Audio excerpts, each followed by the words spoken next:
Assalamualaikum warahmatullahi wabarakatuh. Kami dari kelompok 5 akan mempresentasikan untuk mata kuliah kimia praktikum analis tentang diazotasi. Di sini saya akan memperkenalkan nama-nama anggotanya. Yang pertama, Novitasari. Yang kedua, Fajrina Awalia. Yang ketiga, Dewi. Yang kelima, Rudiatna. Baik, untuk pembaca materi pertama oleh saudari Novitasari, dipersilakan.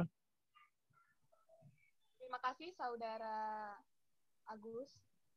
Langsung saja kita lanjut ke pembahasan materinya mengenai diazotasi.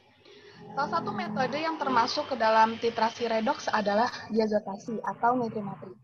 Titrasi diazotasi berdasarkan pada pembentukan garam diazonium dari gugus amina aromatis bebas yang direaksikan dengan asam nitrit, di mana asam nitrit ini diperoleh dengan cara mereaksikan natrium nitrit dengan suatu asam. Next. Nah, berikut ini merupakan struktur kimia dari senyawa diazonium. Next. Kemudian, titrasi nitrimetri merupakan titrasi yang dipergunakan dalam analisa senyawa-senyawa organik, khususnya untuk persenyawaan amina primer. Penetapan kuantitas zat didasari oleh reaksi antara fenilamina primer aromatik dengan natrium nitrit dalam suasana asam yang membentuk garam diazonium atau dikenal sebagai reaksi diazotasi. Untuk membuat suasana asam umumnya digunakan asam klorida.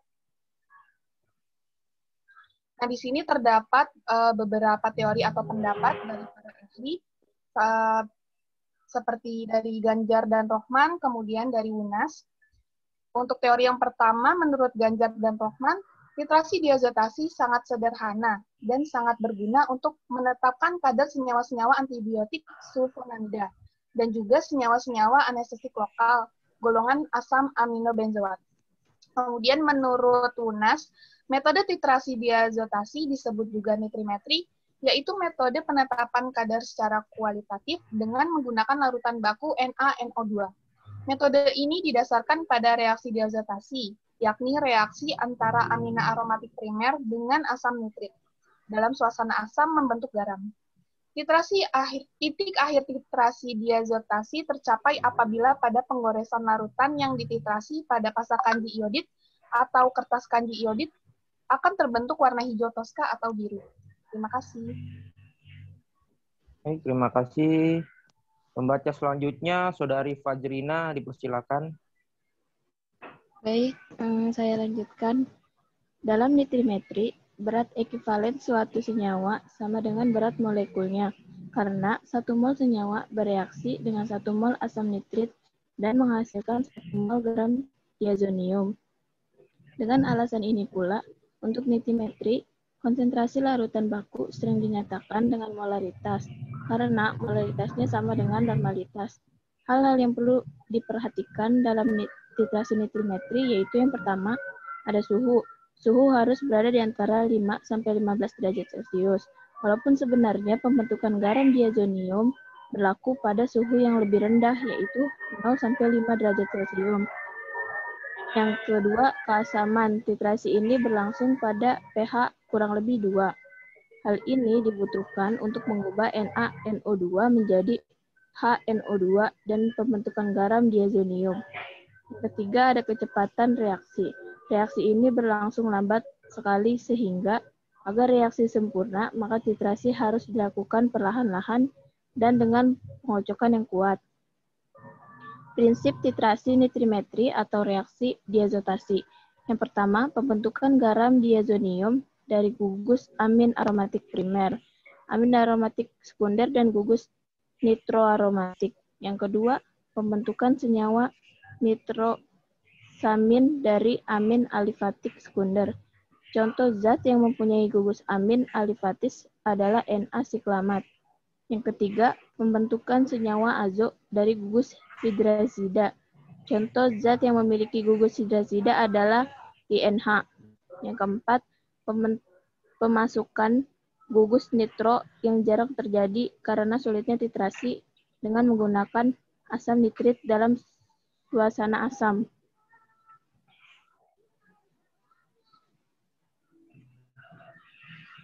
Baik, pembaca selanjutnya oleh Saudari Dewi, dipersilakan.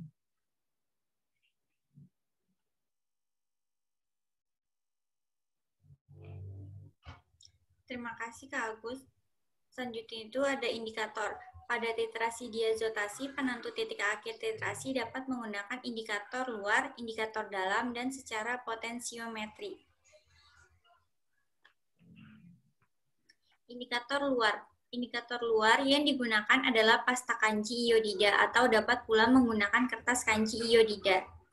Ketika larutan digoreskan pada pasta atau kertas, adanya kelebihan asam nitrit akan mengoksidasi iodida menjadi iodium. Dan dengan adanya kanji atau amilum akan menghasilkan warna biru segera. Indikator kanji iodida ini peka terhadap kelebihan 0,05 sampai 0,10 ml natrium nitrit dalam 200 ml larutan.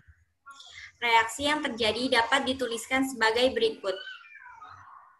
NaO2 plus HCl, HNO2 plus NaCl, Kl plus HCl, Kl plus HL, 2Hl plus 2NHONO, 12 plus 2NO plus 2H2O, 12 plus kanji iod atau biru. Titik akhir titrasi tercapai apabila pada penggoresan larutan yang dititrasi pada pasta kanji iodida atau kertas kanji iodida akan terbentuk warna biru juga terbentuk beberapa saat setelah dibiarkan di udara. Hal ini disebabkan karena oksidasi iodida oleh udara atau O2. Indikator dalam. Indikator dalam terdiri atas campuran tropelin dan metilin biru.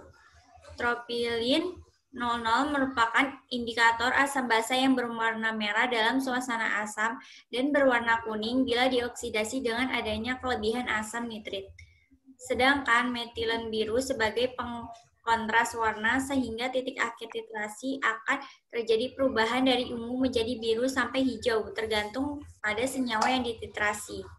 Pada pemakaian indikator, dalam ini ternyata mempunyai kelebihan sebagai berikut. A. Cara kerja cepat dan praktis. B. Dapat dilakukan pada suhu kamar. Secara potensiometri, metode yang baik untuk penetapan titik akhir nitrimetri adalah metode potensiometri dengan menggunakan elektrode komplement platina yang dicelupkan ke dalam nitrat. Pada saat titik akhir titrasi, adanya kelebihan asam nitrit akan terjadi perubahan arus yang sangat tajam sekitar lebih dari 0,80 volt sampai 0,90 volt. Metode ini sangat cocok untuk sampel dalam bentuk sediaan sirup berwarna. Itu menurut Ganjar dan Rohman tahun 2007. Terima kasih.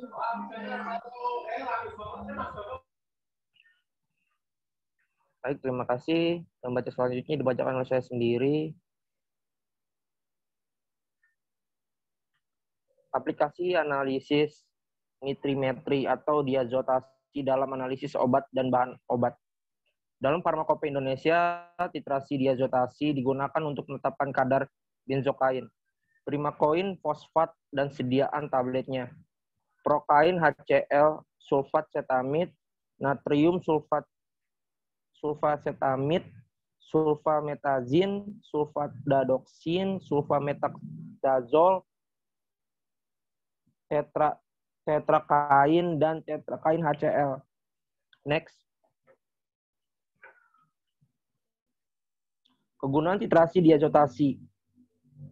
Penetapan kadar senyawa-senyawa yang mempunyai gugus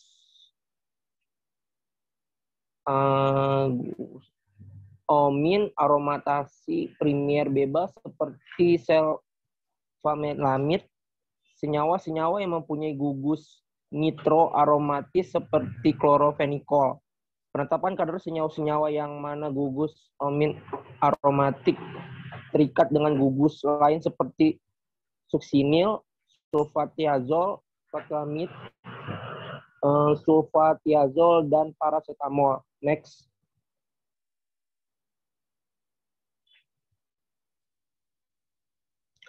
Diazotasi disebut juga dengan nitrimetri, yakni metode penetapan kadar secara kuantitatif dengan menggunakan larutan baku natrium nitrit.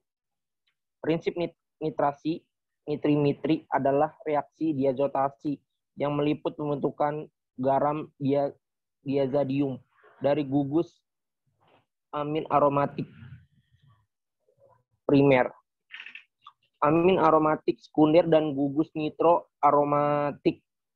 Pembentukan senyawa nitrosamin dari amin alifatik sekunder. Pembentukan senyawa azi dari gugus hidroziada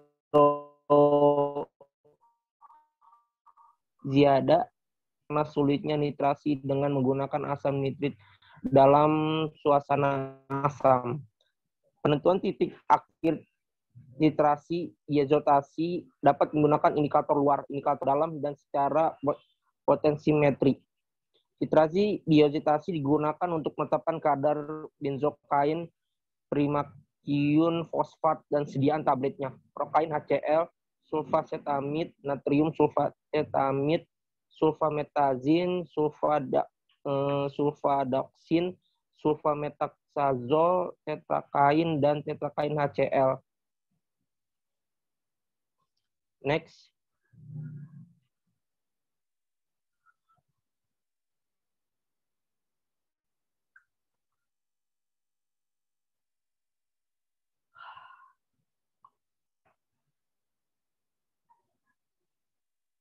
Next.